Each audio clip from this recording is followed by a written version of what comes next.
Hey guys, welcome back to the Oklahyzer Disc Golf channel. Today we have another 3-disc review featuring the Plastic Addicts Intervention, the Discraft Nuke, and the Discraft Punisher.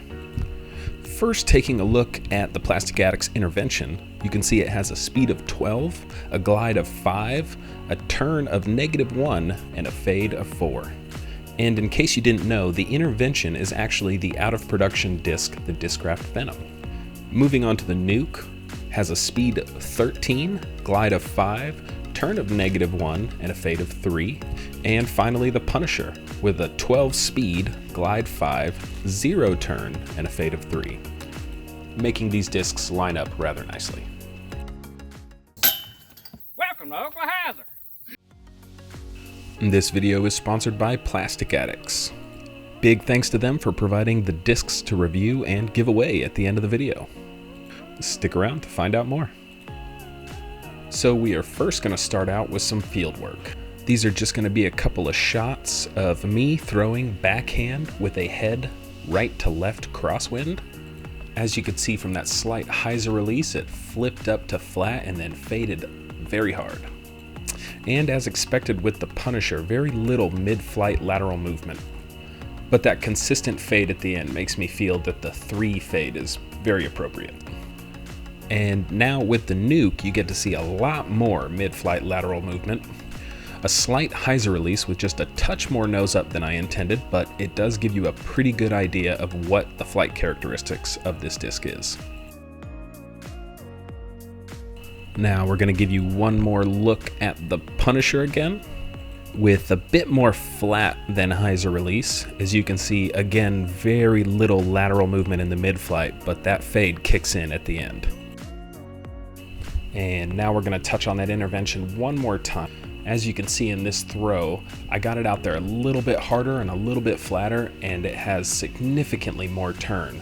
But that fade of 4 is crazy. It just makes it drop out of the sky. Next, we're going to have my friend Julian throw these to show you how you can really work them down a fairway. We had some straight left to right crosswind on this hole. So with those flat and hyzer releases, you could really see the turn accentuated in these discs. But with these all being overstable distance drivers, even with this crosswind, you can count on all of them to have that mid-flight turn, but still reliably come back at the end. Now moving on to that Punisher, even with its minimal mid-flight lateral movement, you can absolutely work it down an S-shaped fairway. Finishing up with the backhand throws, now let's take a closer look at the discs themselves. Now, while you could find a spot for each one of these discs in your bag, what really sets them apart from one another is hand feel. And all 3 of them are an excellent choice when it comes to a stable to overstable distance driver. Taking a look at the profile of the 12 speeds, you can see the Punisher has a bit more dome to it, though it does have that same rim width as the Intervention. Taking a look at the Intervention beside the Nuke, you can see the Nuke is also significantly more domey than the Intervention. And in my opinion, the Intervention falls perfectly in between the Punisher and the Nuke. And we're going to take one last look at rim width before we move on to forehand throws. Starting off with some field work in a light right to left crosswind, all of these throws going about 275 to 300 feet with between a light hyzer and flat release angle. And something I'd like to touch on, as you can see in this shot, is of the 3 discs, the Punisher is the most likely to develop ground play. Moving into this Nuke throw here, you can see a light hyzer angle, a nice flip up, and it just hits the ground and checks up. Very little ground play with that one. Now circling back to the Punisher for another nice little controlled hyzer forehand shot, once again with very little lateral movement. Moving on to one last intervention shot in the field. You can see it flip up with a little bit of turn and then just absolutely fall out of the sky. The fade on these things is absolutely unreal. Now to see how they play out down a fairway. As you can see here, the Nuke flips up nicely and makes it easy to get the distance you need.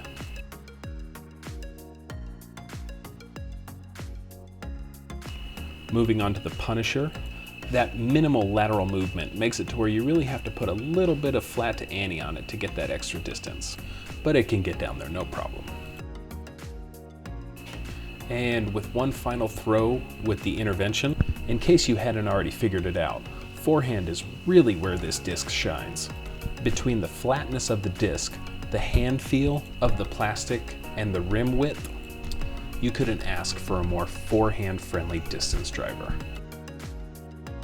Now, I once again wanted to thank Plastic Addicts for sponsoring this video. I will be giving away 2 interventions, one here on YouTube and another over on my Instagram. You can find all the details in the description down below.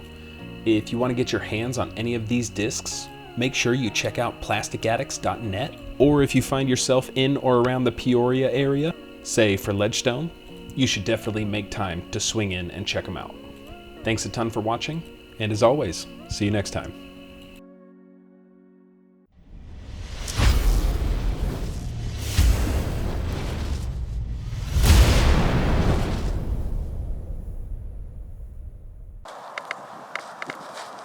See, it's like they feel very similar, the intervention and the Punisher.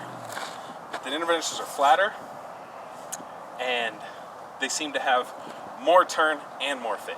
So they're like a Punisher with more lateral movement, because they end up in the same place, but they'll go and then it's crazy. All right, you ready?